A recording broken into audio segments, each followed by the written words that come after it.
اللہ تبارک و تعالیٰ قرآن کریم کے اندر ارشاد فرماتا ہے وَمَن تَطَوَّعَ خَيْرًا، جو اپنی طرف سے بھلائی کرے، فَإِنَّ اللَّهَ شَاكِرٌ عَلِيمٌ، بے شک اللہ نیکی کا بدلہ دینے والا ہے، علم والا ہے۔ آج کا جو ٹاپک ہے میرے دوستو، یہ بہت زیادہ ضروری ہے، حوصلہ افزائی کرنا۔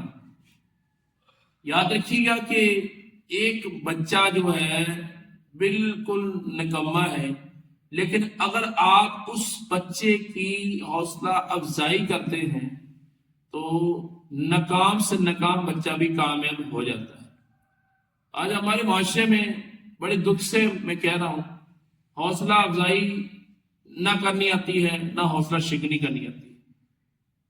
حوصلہ شکنی زیادہ کی جاتی ہے، جیسا کہ یہ پچھلے دنوں آپ نے دیکھا ہوگا کہ ایک نوجوان نے، اسٹوڈنٹ جو میٹرک کا اسٹوڈنٹ تھا، اس نے چھلانگ لگا کے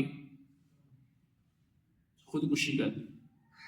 جب تحقیق پتہ چلی تو اسکول کی طرف سے نہیں سلسلہ تھا، گھر کے اندر گھٹن والا ماحول تھا، اور تو کچھ کر ہی نہیں سکتا، تو مجھے تو پہلے پتا تھا۔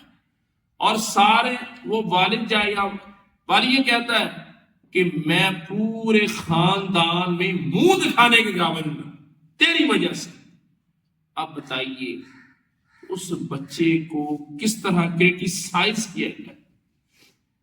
میری آپ سے گزارش ہے کہ حوصلہ شکنی بھی کرنی چاہیے، بعض جگہ پر حوصلہ شکنی جائز بھی ہے۔ مثال کے طور پر ایک بندہ چنگا بھلا ہے، کپڑے بھی اچھے پہنتا ہے، گاڑی بھی سب کچھ، لیکن اس کو بھیک مانگنے کی عادت، وہ ہر وقت مانگتا رہتا ہے، تو اس کی حوصلہ شکنی کی جائے کہ یار یہ تو کیا کر رہا ہے۔ تو میں عرض کر رہا تھا حضور علیہ السلام کے مبارک زمانے کے اندر بھی ماشاءاللہ حوصلہ افزائی کی جاتی تھی۔ جی ہاں، حضرت سعد بن ابی وقاص رضی اللہ تعالی عنہ، یہ بہت پیارے صحابی ہیں۔